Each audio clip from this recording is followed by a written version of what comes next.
Então, um dia eu sou fotógrafo de publicidade, fotografando principalmente produtos, e no outro, começo a fazer investigações culturais a partir da fotografia. O que será que me conduziu para essa mudança drástica na minha carreira? Se você quer saber o que pode motivar uma mudança assim, fica aí.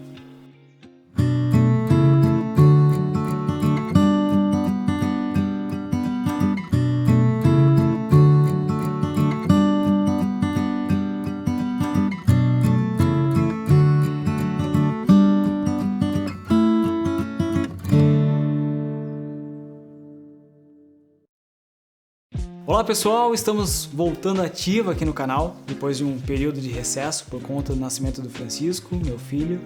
Precisei dar uma atenção maior a ele nesse período, não que agora ele não vá mais ter a mesma atenção, né? Mas agora já estamos mais habituados à presença dele na nossa vida, a nova rotina. E embora conciliar a rotina de pai de primeira viagem, fotógrafo e criar esses vídeos seja difícil, vamos tentar produzir bastante conteúdo interessante aqui pro canal, para vocês, e se possível, sem mais interrupções. E para que isso seja possível, precisamos do suporte de vocês para tornar cada vez mais viável a produção de conteúdo aqui no canal. Se ainda não é inscrito, se inscreve e também convida os colegas que curtem fotografia também para se inscreverem. Deixa o like nos vídeos que você assiste e comenta, tudo isso ajuda e assim a gente consegue viabilizar cada vez mais vídeos e produções cada vez mais interessantes para você. Dito isso, vamos à história que me conduziu à fotografia documental dialógica. Em 2013, eu atuava principalmente com fotografia publicitária e como minha formação é designer de produto, o foco da minha fotografia estava na fotografia de produtos. Nessa época,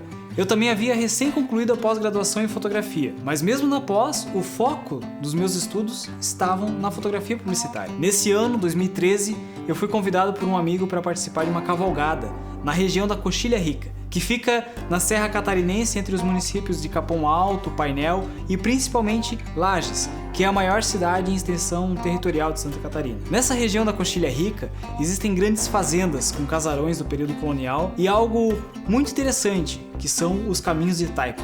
As taipas são essas muretas de pedra, que serviam como traçados que direcionavam o caminho para os tropeiros que levavam gado do Rio Grande do Sul para São Paulo. E nessa região da Coxilha Rica ainda se encontram muitos desses caminhos preservados. Essa cavalgada, para a qual eu fui convidado a participar pelo amigo Hermes Antônio, era uma cavalgada bem entre amigos mesmo. Seriam poucas pessoas e a gente ia cavalgar aí por 9 dias, num trajeto de aproximadamente 400 quilômetros. Quando eu recebi o convite, achei o máximo, né? Essa possibilidade de conhecer essa região assim de forma tão intensa, mas tinha um porém. Eu nunca tinha andado a cavalo. Pois é. De cara já veio a dúvida, será que eu vou aguentar 9 dias, 400 quilômetros, né? Pensei um pouco, mas a curiosidade e a vontade de participar foram maiores. E como ia ter um carro de apoio acompanhando, eu aceitei, pois se eu não aguentasse cavalgar todo esse trecho, eu ia pro carro de apoio ali. E fui, né? Parti cavalgar, levei na época o meu equipamento de backup, que era uma câmera de entrada mais simples da Canon, e a lente do kit, que veio com essa câmera ali, né? Eu não tinha a intenção de ficar fotografando a todo instante, nem de fazer um trabalho ou um projeto específico nessa cavalgada. O que eu queria mesmo era curtir o momento, sair um pouco da rotina e aproveitar muito o passeio. Pois bem, a gente saiu de uma fazenda no interior de Lages, a fazenda do Luiz Carlos. Ali eu tive as primeiras dicas sobre como montar um cavalo e a gente iniciou a cavalgada, com a meta de ir até um ponto no Rio Pelotas, divisa entre Santa Catarina e Rio Grande do Sul, onde os tropeiros atravessavam a boiada pela água. Esse ponto é o marco do caminho dos tropeiros, pois era um dos únicos pontos onde essa travessia pelo rio era possível, porque na época não tinham pontes, né? Então a meta era cavalgar até esse ponto e depois voltar em direção ao centro de Lages. E foi esse trajeto que fizemos. Durante 9 dias, a gente foi parando em fazendas para acampar, jantar, os almoços eram feitos muitas vezes em pátios de igrejas pelo trajeto. E uma das coisas mais interessantes da cavalgada é que passamos pouco por estradas. A maior parte do tempo a gente andava dentro das fazendas e até mesmo pelos caminhos de taipa. Foi uma experiência inesquecível. A paisagem era linda e ainda pegamos uns dias bem frios, né, com direito a geada e tudo mais. As pessoas que a gente encontrava no trajeto eram lindas, com histórias riquíssimas. Impossível não ter esse momento como um marco na minha trajetória. E durante o trajeto eu fui fazendo uma foto ou outra, depois do segundo dia eu já estava mais adaptado, confiante na montaria, né? E aí foi ficando cada vez mais fácil fotografar, mesmo em cima do cavalo, tanto que grande parte das fotografias que eu fiz nessa cavalgada foram capturadas em cima cima do cavalo. Enfim, completamos a cavalgada, voltei para casa e quando eu estava editando as fotos para enviar para o pessoal que participou da cavalgada e para publicar também nas redes sociais, eu percebi que aquelas fotos não eram só um registro de um passeio. Elas traziam muito mais do que a minha memória e a memória também de quem participou na cavalgada. Ali tinha a memória daquela região, das pessoas que habitam na Coxilha Rica. Essas fotos traziam a narrativa de uma cultura e que, apesar de terem sido capturadas numa região específica de Santa Catarina, podem também comunicar a cultura do Rio Grande do Sul e até de outras regiões do país e, por que não, da Argentina, do Uruguai.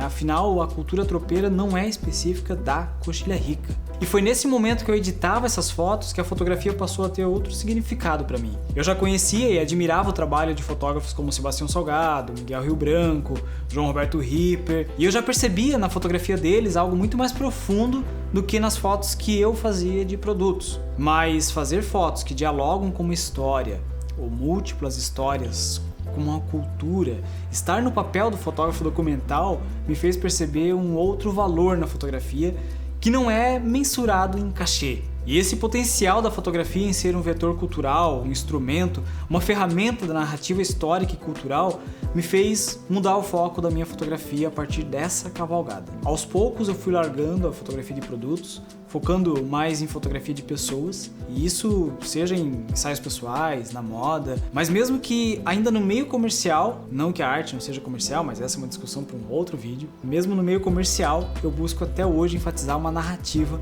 com a minha fotografia. E a partir dessa cavalgada também eu passei a me inserir mais no meio artístico, produzindo projetos que resultaram em livro, exposições, fazendo trabalhos de pesquisa, de investigação cultural a partir da fotografia, e eu não me vejo mais fazendo outra coisa hoje. Inclusive, o tema da minha dissertação de mestrado em Patrimônio Cultural e Sociedade foi sobre esse potencial da fotografia de revelar memórias e narrativas históricas e culturais. Inclusive, se você tiver interesse em ler essa dissertação, eu já vou deixar o link na descrição. E, enfim, o objetivo desse vídeo era falar sobre como eu passei a enxergar o lado mais artístico da fotografia e, como consequência, isso também me fez valorizar muito mais o lado conceitual, valorizar muito mais a expressão de uma foto ao invés da técnica. Então eu quis compartilhar aqui um pouco da minha experiência pessoal, saindo um pouco daquela rotina que eu tinha na época com fotografia publicitária, indo participar dessa cavalgada, e isso é importante, fica a dica para você, saia vez ou outra da tua rotina. Se você trabalha com casamentos, só faz casamentos, vai fotografar outra coisa, vai fazer fotografia de rua, enfim, saia da tua rotina.